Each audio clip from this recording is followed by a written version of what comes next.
बिस्मिल्लाहिर्रहमानिर्रहीम। खातिर हज़रात, मैं हूं अख्तर अब्बास और आप सबको मेरा सलाम पहुंचे। गजाला इरफान ने पूछा है कि सर, पिछले दिनों दुनिया के 5 अमीर तरीन मुसलमान उमरा और जो बादशाह हैं इनकी लिस्ट छपी, तो आपको कैसा लगा? बेटा सच्ची बात बताऊं तो रत्ती बराबर ने मुझे खुशी हुई, इसलिए कि उसमें सऊदी अरब के थे, दुनिया में इतना पैसा उसमें कतर के थे, दुबई के थे, अम्मान के थे, ब्रुनाई वाले थे। अब इनके पास जितना मर्जी पैसा हो, ये उम्मत मुसलमान के किसी काम का नहीं है। यानी इस पे माइंड मत कीजिएगा, उन्होंने खुद नहीं कमाया हुआ, उनको उस पोजीशन की वजह से मिला।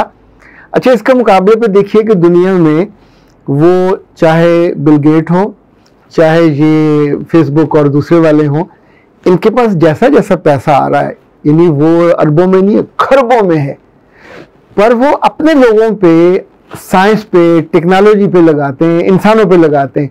इवन कुछ मरीख पे बस्तियां बसाने के लिए, कुछ खला में जाने के लिए, नई नई टेक्नोलॉजी करने के लिए।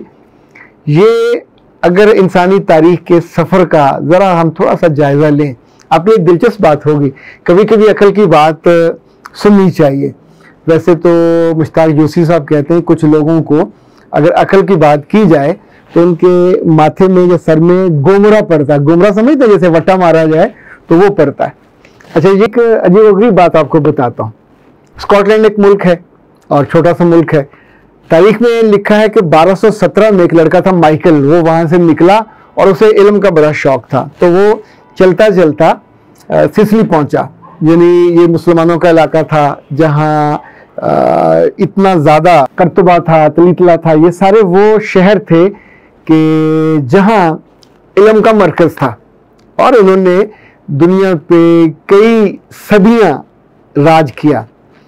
अच्छा, उस ज़माने में उसको शौक हुआ कि मैं अरस्तू को अपनी बरादरियों के लिए, जो उनके मुल्क है लातीनी अमेरिका वगैरह, उनके लिए ट्रांसलेट करूं। तो लेकिन ज़ाहिर है वो अरस्तू की ज़ुबान नहीं जानता था, तो उसने अरबी में जो अरस्तू की किताबें ट्रांसलेट हुई थी उनको पढ़ा, उनको सीखा, अरबी सीखी, और फिर उसने अपनी कौम के लिए उसको अरस्तू को ट्रांसलेट किया। अच्छा, हुआ ये कि तकरीबन 1237 के लगभग सिसिली में पहला दुनिया का मेडिकल कॉलेज कायम हुआ और उसका जो सिलेबस था वो डेनमार्क के एक साहब थे, उनसे लिखवाया गया। हेनरिक उसका नाम था। हेनरिक ने 7 जिल्दों में वो लिखा।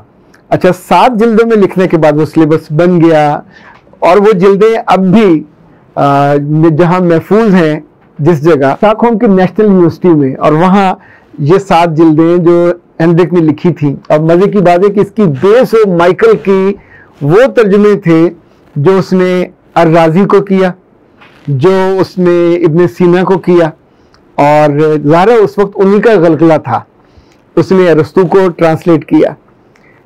बाद की दुनिया में चूँकि ये जो साइंस है और ख़ास तौर पे वो लोग जो हिस्ट्री लिखते हैं, उनमें एक साहब सार्टन है, तो उन्होंने लिखा कि इंसानी तारीख में हर 50 साल या निस्फ सदी का एक दौर होता है और उस दौर का एक आलिम होता है। और उसने बहुत पुराने अदवार से उसको अगर आप कहें कि किया, लाइक 400 से 450 में कहा अफलातून था, फिर अरस्तू आया, फिर शमुदस आया, फिर वो अक्लिदूस आया और वगैरह वगैरह जो पुराने थे। तकरीबन 700 के बाद, 700 से लेके 1250 तक का जो ज़माना है ये मुसलमानों का ज़माना है। इसमें अर्राजी है, इसमें मसूदी है, इसके अंदर ख्वारिज़मी है, इसमें इब्नुल हिशम है, इसमें इब्न खुल्दून है। इन सब का जो इम्पैक्ट है अपने अपने ज़माने पे, बीच में से कोई ऐसा ज़माना थोड़ा सा गुजरा है 600 से 700 वाला, जिसमें जो चीन के थे उलमा या चीन के साइंसदान, उनका जिक्र पाया जाता है। पर उसके बाद फिर 1400 के बाद तो लाइनें लग गई, मुसलमान ख़त्म हो गए और इनका पैसा, इनकी दौलत, इनकी सल्तनत वो सिकुड़ने लग गई। बीच में कहीं कहीं मुगलों के यहाँ थोड़ा सा इल्म का जिक्र पाया जाता है या कोई एक आध जगह किसी और मुल्क में जिक्र पाया जाता है, वरना बाकी तो फिर सब मगरब में ये ट्रांसफॉर्मेशन हो गई। और ये ट्रांसलेशन नहीं हुई, ट्रांसफॉर्मेशन हो गई। कुछ साल पहले एक जगह बहुत से जो मगरबी साइंसदान थे वो जमा थे, तो वहाँ एक मुस्लिम एक ऐसा बंदा जिसने सोचा कि इनका एक सवाल उठाया, जिसने कहा कि मुस्लिम पूरी दुनिया में इन्होंने बड़ा रोल किया, बड़े उम्दा इनका कंट्रीब्यूशन रहा, तो क्या आप पे फर्ज नहीं है कि आप इनकी मदद करें। तो उन्होंने कहा कि आप कैसे किसी ऐसी कौम की मदद कर सकते हैं जो अपनी मदद खुद करने पे तैयार नहीं हो। यानी अगर कोई डूबा हुआ है तो उठ के तो बैठे ना, अपने लिए तैरने का सोचे, अपने लिए बचने का सोचे। अब इतनी सदियों से मुस्लिम उम्मा या मुसलमान लोग, आप अपने पाकिस्तान को देख लीजिए, अब 100 साल होने वाला है, तो यानी 50 की अगर आधी सदी 2 सदियां होने वाली हैं, तो इन सदियों में हमने इल्म को क्या दिया, हमने साइंस को क्या दिया, हमने इंसानों को क्या दिया, स्वयं लड़ाई झगड़ों के और साजिशों के और छोटी छोटी चीज़ों के, कम्युनिटियों के, यानी हमारा इम्पैक्ट क्या है हमारे जाने के बाद, 100 साल के बाद, 200 साल के बाद, जब इस अरसे को गिना जाएगा 1947 से लेके 2047 तक और 2000 से फिर अगले 47 तक कि इन जो टेन्योर था इसमें हमने दुनिया को क्या दिया।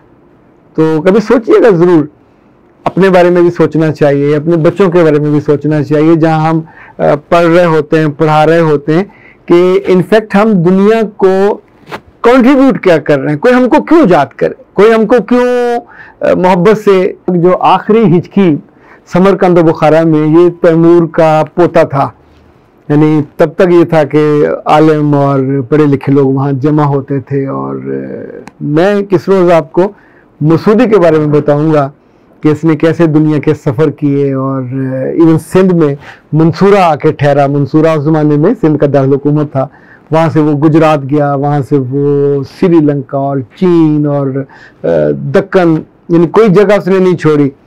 और उसने उस दुनिया के जायज़ा लेने के साथ साथ इल्म को नए सिरे से डिफ़ाइन किया कि इल्म जामद नहीं है, बल्कि जब आप मुताला करते हैं, मुशाहदा करते हैं, लोगों से मिलते हैं, देखते हैं, तो उसके नतीजे में जो इंसानों की खैर बरकत के लिए, इंसानों के फ़ायदे के लिए चीज़ वजूद में आती है, तो ज़ाहिर उसी का इम्पैक्ट होगा।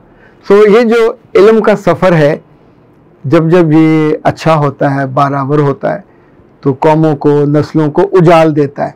अदरवाइज़ आप दुनिया के 19 बड़ी कौमें बन जाएं, दौलतमंद 5 बड़े बन जाएं, अमीर कबीर खरबों रुपए के मालिक बन जाएं, यानी आप सोचें कि दुनिया के 100 मंजिला बिल्डिंगें भी डॉलरों से और रियालों से भर जाएं और आपके हों और आप मुसलमान हों, तो उस उम्मत को या उस मुल्क को, अब सऊदी अरब में क्या है ऐसा कि जो उम्मत के लिए कुछ क्रिएटिव हो, या आने वाले बरसों में आप ये कह सके, स्वाय इसके कि आप एक कंज्यूमर सोसाइटी है, चीज़ें यूरोप से लेते हैं, उनके लोगों को लेते हैं, बनाते हैं और मज़े करते हैं, याशी करते हैं। अभी उनका वो जो शहर बन रहा है वो भी मज़े के लिए है, कोई दुनिया में कंट्रीब्यूट करने के लिए कुछ नहीं है। इसी तौर पे जब छोटे छोटे मुल्क हों, जब बड़े मुल्क हों, आपको सिर्फ एक बसीरत, चारों तरफ खोपे लग जाते हैं जैसे बैल के होते हैं, तो आप अपनी दौलत को देखते जाते हो और घूमते जाते हो, गिनते जाते हो, बैंक भरे रहते हैं। फिर एक वक्त आता है कि अमेरिका और यूरोप मुसलमान हुक्मरानों से जब नाराज़ होते हैं तो इनकी दौलत पर कब्जा कर लेते हैं, उनको जब्त कर लेते हैं। ईरान के खरबों रुपए वहाँ जब्त हुए, इराक के जब्त हुए, अफ़गानिस्तान के जब्त हुए।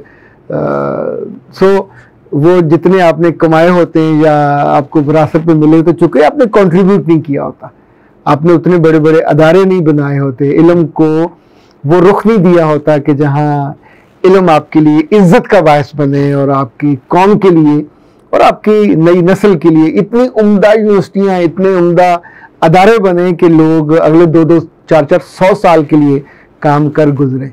सो सवाल आपका अच्छा था, लेकिन तकलीफ देने वाले बात सवाल होते। अख्तर अब्बास को दीजिए इजाज़त। अस्सलाम।